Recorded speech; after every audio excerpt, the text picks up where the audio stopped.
छोड़, यहाँ क्या कर रहे हो? दीदी, तुझे मैं नहीं छोड़ूंगी। भाई यहाँ से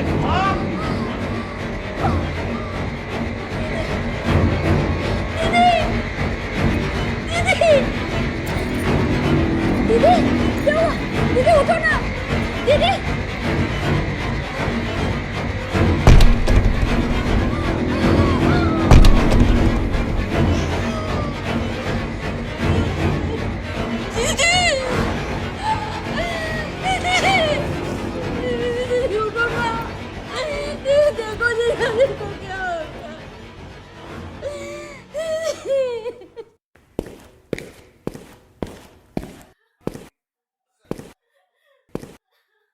सर, ये रमन शर्मा है, प्रॉपर्टी डीलर था।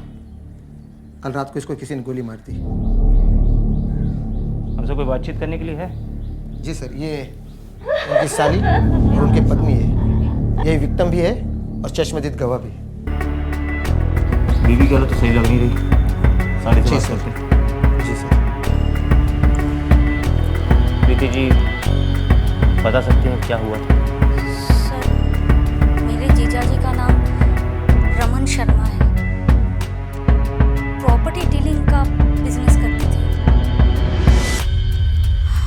उनकी किसी से कोई दुश्मनी थी या फिर आप लोगों को किसी पे शक? कोई ऐसा कर सकता है उनके साथ? नहीं सर, किसी से कोई दुश्मनी नहीं थी। वो दरअसल बहुत अच्छे आदमी थे। कोई उनके साथ ऐसा कैसे कर सकता है? लॉकर्स टूटा हुआ था। कुछ चोरी हुआ है? हाँ, करीब 6 लाख रुपए गायब है। सर, वो लोग 2 लोग थे। हमने उन्हें पकड़ने की कोशिश भी की थी, लेकिन उन्होंने अपनी बंदूक से हमारे सिर पे मारा। दीदी तो वहीं पे बेहोश हो गई। फिर दीदी को संभालने के बाद मैं जब अंदर गई तो देखा जीजा जी बेड पे खून से सने हुए पड़े थे। कुछ याद नहीं सर। प्रीति जी, हमें आपकी दीदी से बात करनी है। हाँ सर, लेकिन दीदी की हालत ठीक नहीं है। जैसे ही वो ठीक होती है मैं खुद उन्हें थाने लेकर आऊंगी।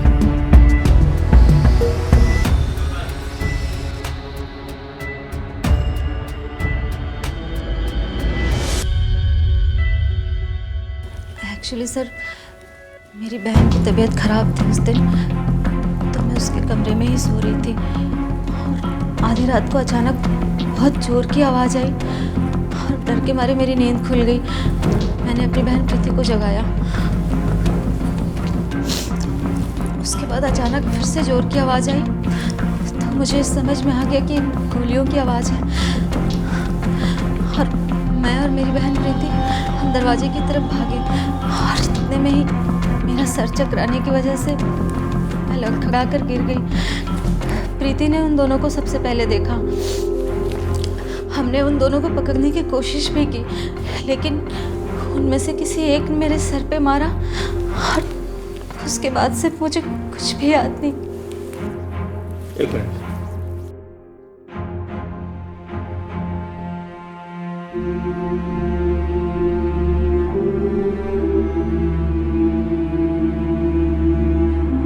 सर, दरअसल उस दिन टेंशन में थी, जल्दबाजी में भूल गई। मैं काफ़ी इतनी इम्पोर्टेंट बात आप भूल गए? सॉरी सर, पर मेरा भी सर चकराया था उस दिन, पर मैंने संभाला।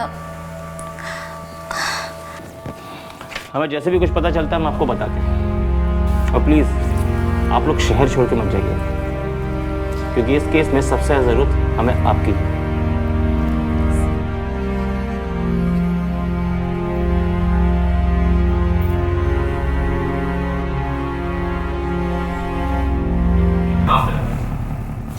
मुझे इस परिवार की पूरी कुंडली चाहिए। और हाँ, इन दोनों का ब्लड टेस्ट करवाओ। मुझे जानना है क्या इनके चक्कर के पीछे की वजह क्या। ठीक है सर। मुझे कोई इनसाइड जॉब लगता है। देख गुरु, मुझे इस फैमिली में कुछ झोल लग रहा है। जनरली पूछताछ में तो कुछ निकला नहीं है। तू अपनी साइड से जोर लगा, इस फैमिली की कुंडली निकाल के दे मुझे। साहब मेरे को एक चीज़ समझ में नहीं आ रही, जब लुटेरे लूट के इरादे से आए थे तो लूट करते, ये रमन को क्यों मारा? हो सकता है रमन ने उनको रोकने की कोशिश की हो, इसलिए लुटेरों ने उनको गोली मार दी हो। सर रोकने की कोशिश तो प्रीति और उसकी बहन कल्पना ने भी की थी, तो उन्हें क्यों नहीं मारा? सर मुझे तो यही कुछ गड़बड़ लग रही है। अबे इसीलिए तो तुझे बुलाया है, तो अपना दिमाग मत लगा और काम पे लग जा, समझा? सर ये कल्पना और प्रीति के ब्लड रिपोर्ट आई है।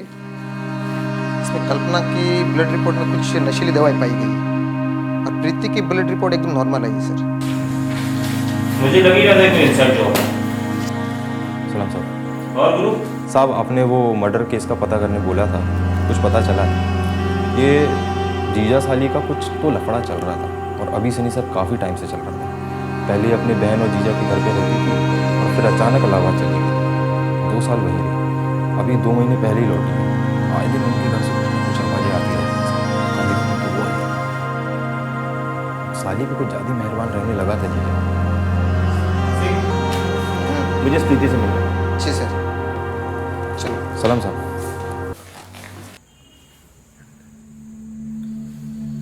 हाँ तो प्रीति, क्या रिश्ता था तुम्हारा रमन के साथ? कब से रह रही थी? सर वो सिर्फ मेरे जीजाजी थे बस। मैं काफ़ी टाइम से उनके घर पे रहती आई हूँ। अच्छा जी। पर तुम्हारी तो कुछ और ही कहानी हमारे सामने आ रही है। 2 साल पहले कहाँ भाग गई थी? सर मेरे जीजाजी कोई अच्छे आदमी नहीं थे, वो मेरा इस्तेमाल करते थे। अभी से नहीं, सालों से। ये सबसे तंग आकर मैं इलाहाबाद भाग गई थी। वहां पे एक ब्यूटी पार्लर में मुझे जॉब मिली। पैसे कम मिलते थे पर जीजाजी की हवस की भूख से मैं दूर शांति से रहने लगी सर। लेकिन आए दिन जीजाजी मुझे परेशान करने लगे थे। कहते थे कि वापस आ जाओ, ना कहने पे ब्लैकमेल करते थे। बोलते थे कि वो सारी वीडियोस वायरल कर देंगे जो कभी हमारे बीच हुआ था। सर मैं ये सब पसंद नहीं करती हूँ। मैं परेशान रहने लगी। आखिर मैं थक हार के एक दिन मुझे जीजाजी के पास उनके घर पे वापस आना पड़ा। फिर वही सब शुरू हो गया जिससे बचने के लिए मैंने घर छोड़ा था।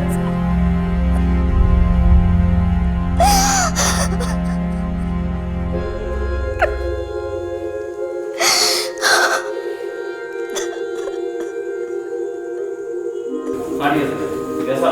Okay sir. हाँ सिंह। जी सर। मैं प्रीति से मिला, मुझे उसकी कहानी ठीक लग रही और मुझे लगता है कि अंदर कोई ना कोई गड़बड़ जरूर है। Yes sir. तुम एक काम करो, ये प्रीति की कॉल डिटेल्स निकालो। जी सर। और देखो क्या सुराग मिलता है। और हाँ, इस रमन के फोन को फॉरेंसिक के लिए भेजो। करता हूं सर। जिंदगी के कई राज ऐसे होते हैं सिंह, जो कि फोन में छुपे होते हैं। ठीक है।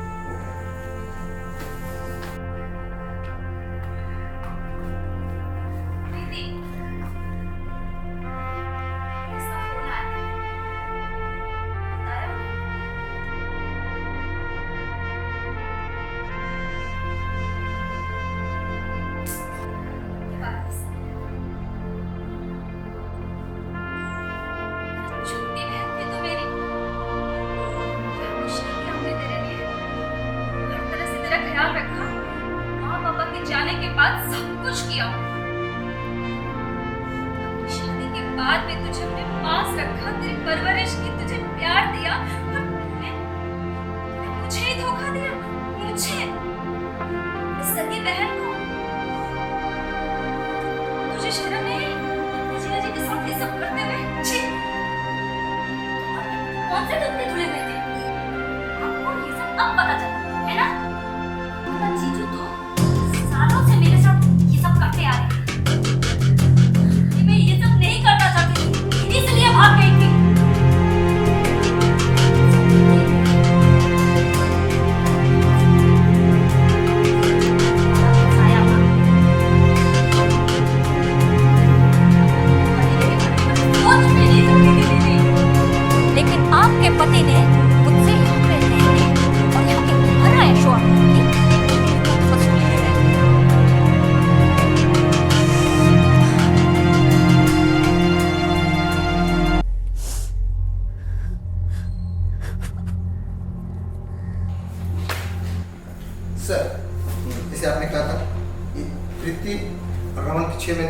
से। प्रीति जब इलाहाबाद में थी तो ये एक नंबर से इसकी बार बार बात होती थी। किसका नंबर है ये? शेखर गौतम सर। शेखर गौतम, जी सर। इलाहाबाद का ये? जी सर। और ये क्या, ये शेखर गौतम का ये कॉल लोकेशन मर्डर के रात को रमन के घर के पास ही शो कर रहा है? जी सर, वहाँ पर मिला हुआ है। जी। ये शेखर कहाँ हो सकता है? और वो रमन के आईटी सेल वालों ने कुछ भेजा है क्या? सर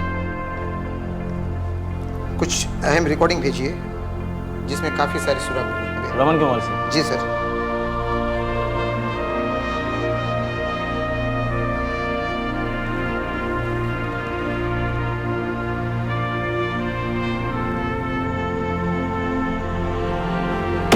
मुझे डाउट था इस प्रीति पे। एक काम करो, जी सर। ये शेखर गौतम जो भी है इसको उठा के लाओ, जी सर। प्रीति से बात करते हैं। जाओ। चल ठीक है चल। जैसा बोलो। सर कौन है? ये प्रीति वाला शेखर गौतम। ओहो, यहाँ पे लग गया, तोड़ो उसको ले। सर लाते हुए बहुत तोड़ा मैंने। और तोड़ो। सर मैं सब सच बता देता हूँ सर, मैं मारूंगा, मैं सब सच बता देता हूँ। बैठ, चल बता सर, बैठ। चल बता। और कुछ भी झूठ नहीं, हाँ सर, सब सच सच। चल बता। सर प्रीति से मैं इलाहाबाद में मिला था सर, बेबस लाचार लड़की सर, उसके पास रहने के लिए घर भी नहीं था और कोई काम भी नहीं था सर। फिर मैंने अपने ही मोहल्ले में ब्यूटी पार्लर में उसे काम दिलवाया था और अपने ही घर के पास एक रूम भी दिलवाया था सर, इलाहाबाद में? हाँ सर। उस समय बाद सर वो उनका खर्चा उठाने के लायक हो गई थी सर। हम रोज़ हमारी मुलाकात होती थी सर और रोज़ बात भी होती थी हमारी, हम रोज़ मिलते थे सर। और सर मिलते मिलते एक दूसरे से फालतू की बात नहीं, काम की बात कर। आगे? सर फिर एक दिन उसने अपने जीजा को मारने का प्लान हमें बताया।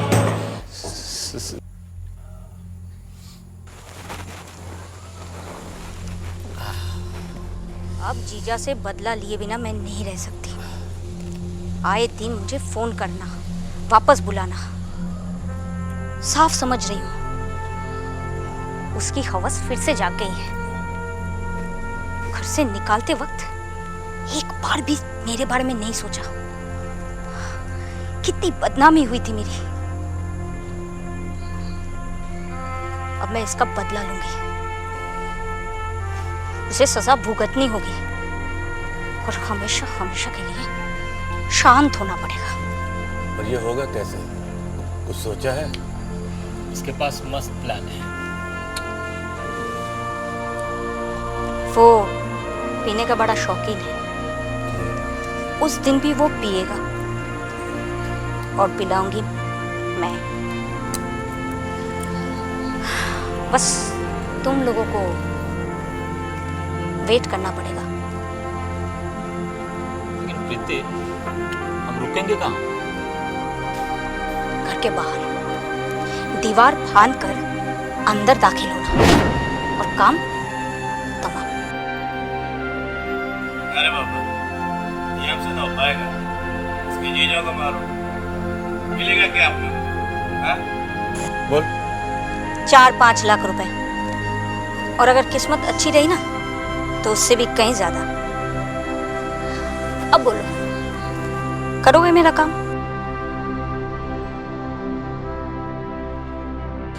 उसने सब बताया सर कि कैसे उसके जीजा ने उसके साथ क्या क्या व्यवहार किया था। प्रीति अपने जीजा को मारना चाहती थी। हाँ सर, वो खुद आके हमें प्लान बताया सर उसने।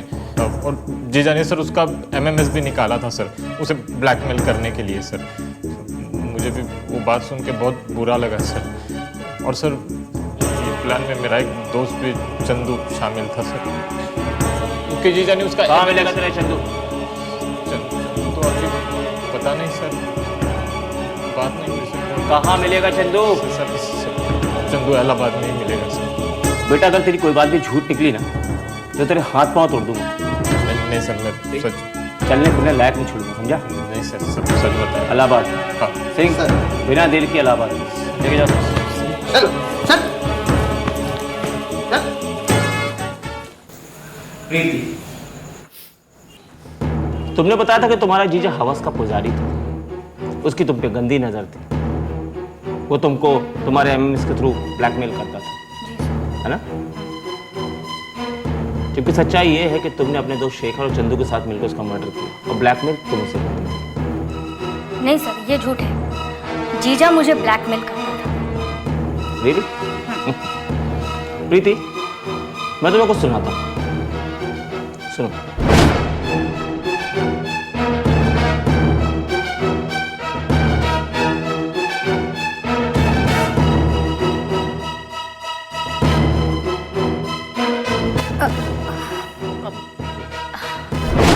सर सर, ये झूठ है।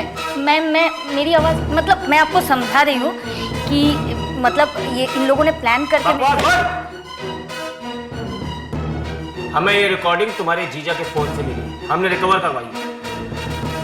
इसमें साफ साफ पता चलता है कि तुम अपने जीजा को ब्लैकमेल किया करते। और हाँ, तुम्हारे दोस्त शेखर और चंदू को हमने उठवा लिया, इसलिए अब एक भी झूठ नहीं, सब कुछ सच सच बोलो।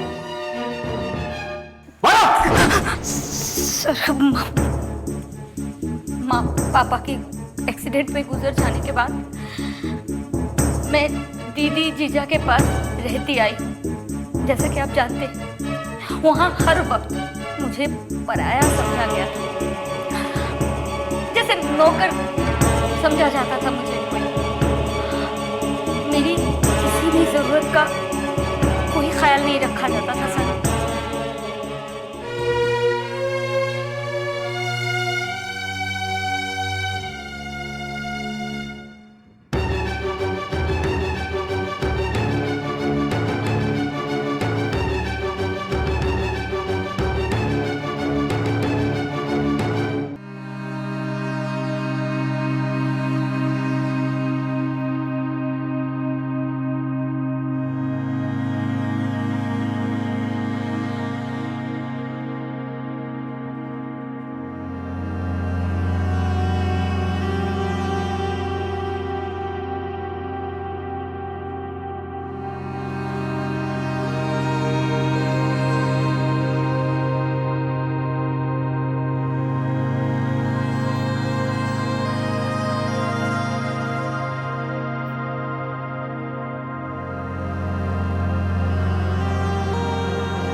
दीदी उठो ना।